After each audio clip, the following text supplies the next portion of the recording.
ಇವತ್ತು ನನ್ನ ಆತ್ಮೀಯ ಸ್ನೇಹಿತರಾದಂತ ಗೋಪಿ ಅವ್ರದ್ದು ಜನ್ಮದಿನ. ಅವ್ರ ಜನ್ಮದಿನದ ಪ್ರಯುಕ್ತ ಪ್ರತಿ ವರ್ಷ ಏನು ಆರೋಗ್ಯ ತಪಾಸಣಾ ಶಿಬಿರವನ್ನ ಅವರು ಆಯೋಜನೆ ಮಾಡ್ತಾರೆ. ಅವರು ಮತ್ತೆ ಅವ್ರ ಸ್ನೇಹಿತರುಗಳು ಹಿತೈಷಿಗಳೆಲ್ಲರೂ ಸೇರಿ ಅದೇ ರೀತಿ ಈ ವರ್ಷನೂ ಆರೋಗ್ಯ ತಪಾಸಣಾ ಶಿಬಿರವನ್ನ ಆಯೋಜನೆ ಮಾಡಿದ್ದಾರೆ. ಈಗಾಗಲೇ 100 ಜನ ಬಂದು ಈ ಆರೋಗ್ಯ ತಪಾಸಣಾ ಶಿಬಿರದಲ್ಲಿ ಭಾಗಿಯಾಗಿ ಅದ್ರ ಪ್ರಯೋಜನವನ್ನ ಪಡಿತಾ ಇದ್ದಾರೆ. ಮತ್ತೆ ಉಚಿತವಾಗಿ ಕಣ್ಣುಗೆ ಏನು ಶಸ್ತ್ರಚಿಕಿತ್ಸೆ ಇದೆ ಅದೆಲ್ಲಾನು ಮಾಡಿಸ್ತಾ ಇದ್ದಾರೆ. ಅದ್ರ ಜೊತೆಗೆ ಕನ್ನಡಕವನ್ನ ಬೇಕಾಗಿರುವಂತ ವ್ಯಕ್ತಿಗಳಿಗೆ ಕನ್ನಡಕವನ್ನ ಕೊಡಿಸುವಂತ ಕೆಲಸವನ್ನು ಸಹ ಮಾಡ್ತಾ ಇದ್ದಾರೆ.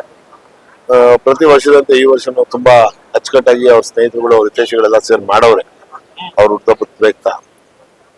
ಮತ್ತೆ ಗೋಪಿ ಅವರು ಹೇಳ್ಬೇಕು ಅಂತಂದ್ರೆ ಈ ಭಾಗದಲ್ಲಿ ಮಾಜಿ ನಗರ ಪಾಲಿಕೆ ಸದಸ್ಯರು. ಅವ್ರಿಗೆ ಮುಂದಿನ ದಿನಗಳಲ್ಲಿ ನಗರ ಪಾಲಿಕೆ ಸದಸ್ಯ ಸ್ಥಾನ ಮತ್ತೆ ನಿಂತು ಗೆಲ್ಲುವಂತದ್ದಾಗಿ ಈ ಮೈಸೂರು ನಗರಕ್ಕೆ, ಮೈಸೂರು ಮಹಾನಗರ ಪಾಲಿಕೆಯ ಮೇಯರ್ ಆಗ್ಬೇಕು ಅಂತ ಅನ್ನೋದು ನಮ್ಮೆಲ್ಲರ ಆಸೆ ಆಕಾಂಕ್ಷೆ. ಅದು ಈಡೇರಿಸಿದೆ. ಆ ತಾಯಿ ಚಾಮುಂಡೇಶ್ವರಿ ಅದನ್ನ ಈಡೇರಿಸ್ತಾಳೆ ಅಂತ ನನ್ನ ನಂಬಿಕೆ ನಮ್ಗಿದೆ. ಆ ಶಕ್ತಿಯನ್ನ ತಾಯಿ ಚಾಮುಂಡೇಶ್ವರಿ ಕೊಡ್ತಾರೆ ಅಂತ ನನ್ನ ನಂಬಿಕೆ ನಮ್ಗಿದೆ.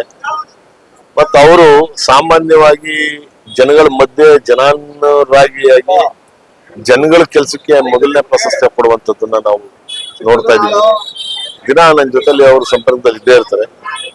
ಅವ್ರು ಹೆಚ್ಚಿನ ಸಮಯವನ್ನ ಜನಗಳನ್ನ ಏನು ಒಂದು ಹಾಸ್ಪಿಟಲೈಸ್ ಮಾಡ್ಬೇಕಾದ್ರೆ, ಇಲ್ಲ ಹಾಸ್ಪಿಟಲ್ ಡಿಸ್ಚಾರ್ಜ್ ಮಾಡಿಸ್ಬೇಕಾದ್ರೆ, ಇಲ್ಲ ಏನಾದ್ರು ಸಾವು ನೋವು ಆದ್ರೆ, ಮತ್ತೆ ಮೂಲಭೂತ ಸೌಕರ್ಯಗಳು ಏನ್ ಸಿಗ್ಬೇಕು, ಇಲ್ಲಿ ಕುಡಿಯೋ ನೀರಿಂದಿರ್ಬೋದು, ಚರಂಡಿದಿರ್ಬೋದು, ಅಥವಾ ಯುಜಿಡಿದಿರ್ಬೋದು, ಬೇರೆ ಬೇರೆ ಏನು ಸಮಸ್ಯೆಗಳಿರ್ತದೆ ಆ ವಾರ್ಡಲ್ಲಿ ಅದನ್ನ ಸಂಪೂರ್ಣವಾಗಿ ನಿಂತಿ ಕೆಲಸವನ್ನ ಮಾಡಿಸುವಂತ ಒಂದು ವ್ಯಕ್ತಿತ್ವವನ್ನ ಬೆಳೆಸ್ಕೊಂಡು ಬಂದಿರುವಂತವ್ರು ಅವರು.